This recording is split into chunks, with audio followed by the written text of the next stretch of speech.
Last night was discussion so that everybody could get in it. We were free. We had free for all. And the theme that I want to start with this morning is the one about the fear of getting into the muck and the relation to images, going to the image, because this has to do with some of your concerns about imagination and life, the relation between idea and image or something like that, and the question of if you go down, if you get into the mess, you may never get out, or it may get worse, or something like that. So it's that area that I want to talk about or address this morning, and I'm going to read a piece from interviews.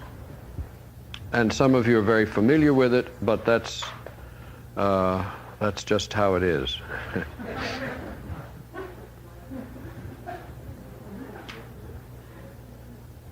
You as a person have to step back so that the images can come forward. The theory of transference has overvalued the analyst. And in all therapy, one knows that one is a projected image. It isn't only that one is a projected image, it is that the analyst has absorbed the imagination of the patient. The analyst has absorbed the imagination of the patient. So you're always thinking about the analyst instead of thinking about the dream or the images. Even replaced it. So his views and his thoughts, well, go. So the analyst has to get out of the way. That's the whole problem all the time in everything. And by that I mean whether it's potting or writing or painting or whatever. That's the whole problem all the time in everything, standing in the way of images. And that's true no matter what you do. See, the moment an image comes up and you interpret it, you are standing in the way of it.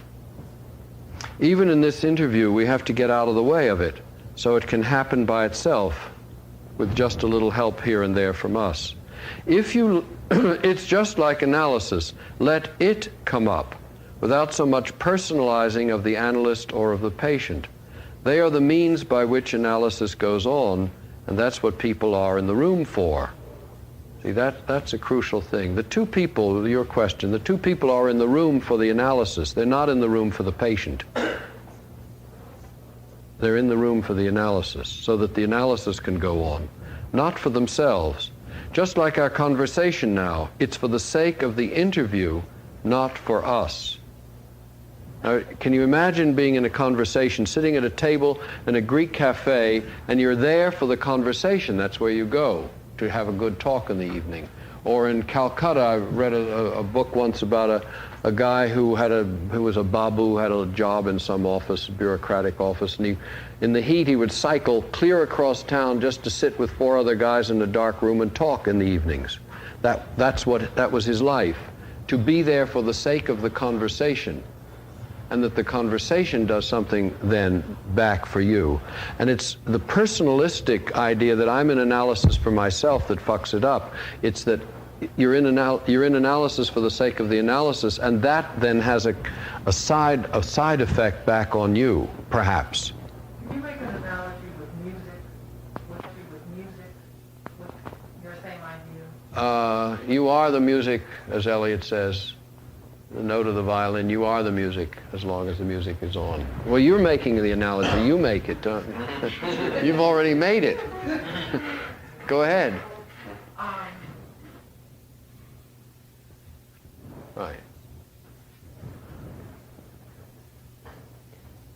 If it were this was about the interview. If it were just us, we wouldn't know what to say, to talk about. We don't have anything really to talk about. You don't know me, and it was a fact. We didn't know each other. We met to do an interview. I don't know you, yet look at the interview. It's moving right along. The interview seems to know what it wants from us. You see, the analyst is in the same sort of place. He, the analyst, doesn't really know that much, doesn't know which way this person's fate is going to go, doesn't know why these symptoms are occurring. Of course, he always has clues about it, but he doesn't know as much as the psyche knows. You get the psyche knows what it's doing. The psyche is not unconscious. We are. We patients, we analysts. The psyche is constantly making intelligible statements. It's It's making dreams and symptoms. It's making fantasies and moods.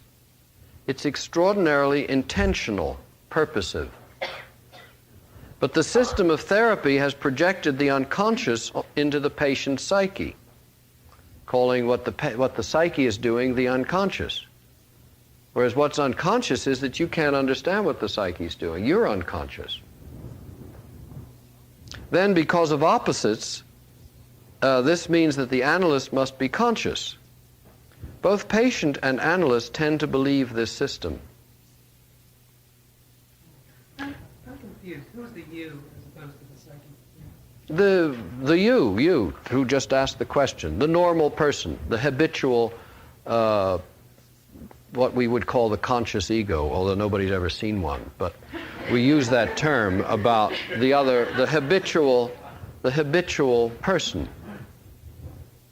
The person, the part of you that you identify yourself with, that gets up in the morning and eats breakfast and so on, and then has a dream and thinks that's the unconscious.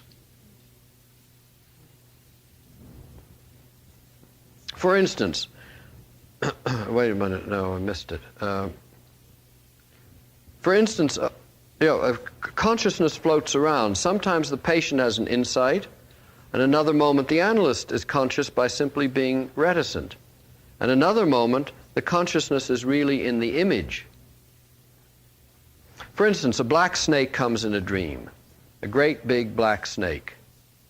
And you can spend a whole hour with this black snake talking about the devouring mother, talking about the anxiety, talking about the repressed sexuality, talking about the natural mind, all these interpretive moves that people make, and what is left, what is vitally important, is what that snake is doing, this crawling, huge black snake that's walking into your life.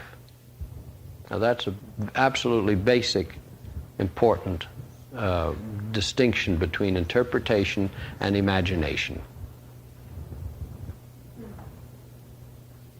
And the moment you've defined the snake, interpreted it, you've lost the snake, you've stopped it, and then the person leaves the hour with a concept about my repressed sexuality or my cold black passions or my mother or whatever it is, and you've lost the snake.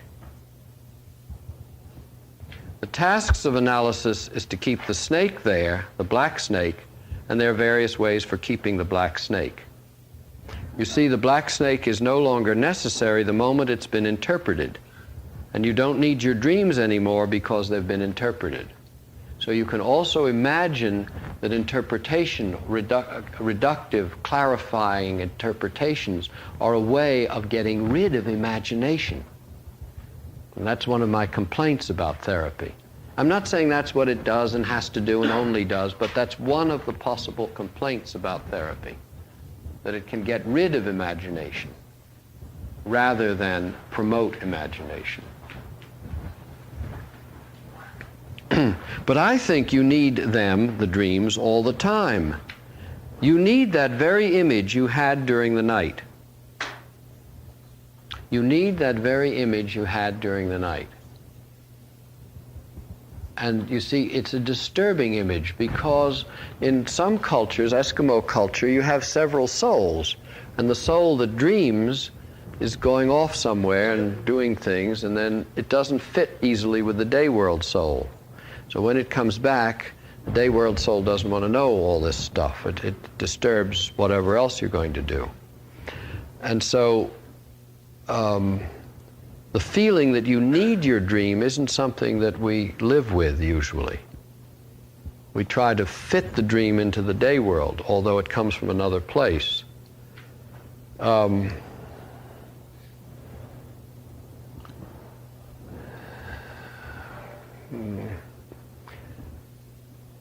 See, at night you are in your dream, walking around in it, and you feel yourself to be enclosed in this scene, which is the dream. And the moment you wake up in the morning, you say, I had a dream, and you think the dream is in you. So you can get the feeling of these two souls very clearly that way. In the morning, you believe the dream somewhere in you, in your head or somewhere. But at night, you're in the dream has you. And it's hard to move back and forth between those two feelings. Yes? In working with the imagination, can you build, you just allow that image to just... Well, let me go on a little longer. We see what happens. You need that very image you had during the night. For example, a policeman chasing you down the street. You need that image because that image keeps you in an imaginative possibility. If you say, oh, my guilt complex is loose again and is chasing me down the street, it's a different feeling because you've taken up the unknown policeman into your ego system of what you know, your guilt. You already know you're guilty, and so you just put the label of guilt on the policeman chasing you down the street, and then you're comfortable again. I mean, you still may feel guilty, but you're comfortable. The dream isn't doing anything upsetting to you.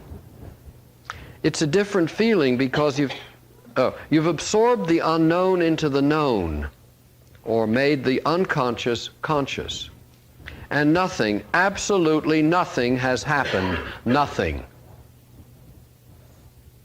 You're really safe from that policeman, and you can go to sleep again.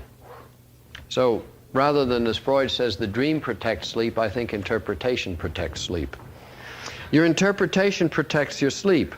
I want to let the psyche threaten the hell out of you by keeping that policeman there, chasing you down the street, even now as we talk. The policeman is more important than what we say about him. Now that is so hard for us. That is so hard to realize that a phenomenon is always more interesting than the explanation of the phenomenon. Explanations are never as interesting as the phenomenon. And the phenomenon, the only thing interesting about an explanation is if you take that too as a phenomenon. So we come to the question, what's the point of interpretation or criticism, and how do you do it, and so. I mean, the image is always more inclusive and more complex. It's a complex, isn't it, than the concept. Let's make that a rule. That's why stick to the image is another rule in archetypal psychology. So who is the policeman? Is he guilt? Or is he the sense of the law? Is he the sense of order? Is he the sense of the city, the polis? Has he something to do with an inherent structure of consciousness that wants something from you? Or reminds you of something? Or calls you to him? Otherwise he wouldn't be chasing you. You need to keep the policeman there so that you can learn what he is up to and what keeps you running. And running in the street and into the street. See, each of those is a metaphor. Running into the street, running in the street, being chased. Are you chased because, are you being pursued because you're running, or are you running because you're being pursued? Maybe the policeman wouldn't chase you if you stood still, but because you're running, he has to be chasing, and so on. So there's all of that play goes on, which is imaginative play.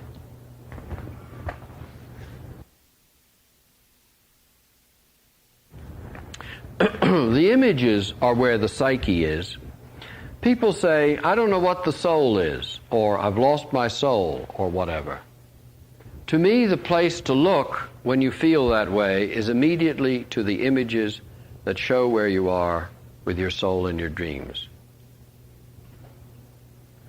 See, what we tend to do is try to get up and outside and look down on ourselves and evaluate where we are. I'm now 37 and I'm nowhere with my career, or I'm now 46 and my wife just left me.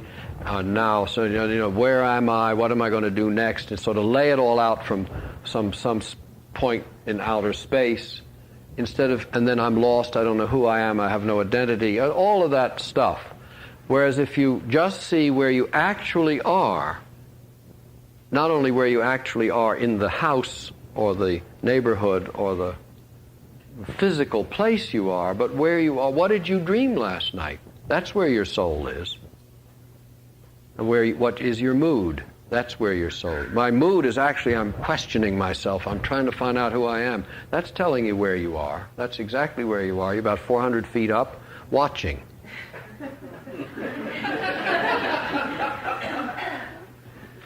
Yes? You're saying the psyche knows exactly what images It sends very precise images. Very precise. Yes. Knows exactly how to communicate. No, it doesn't communicate very well because you don't usually get it. But it tries. That's the way I would think about it, yeah. It's constantly sending you messages. Not messages, images. Images. So could it be a teacher of imagination? And instead of imagining it as a communicator, it is an imaginer. And we keep trying to get the information out of it. And maybe it isn't an information service. Maybe it's an imagination service. But we're hooked on information. That's a big difference. And then you don't read the dreams for messages. You read them for inspirations, fantasies, laughs, tears. You read them for other things, not for information. Now we're absolutely hooked on information. We have to realize that. There's more and more information, less and less knowledge. They have nothing to do with each other.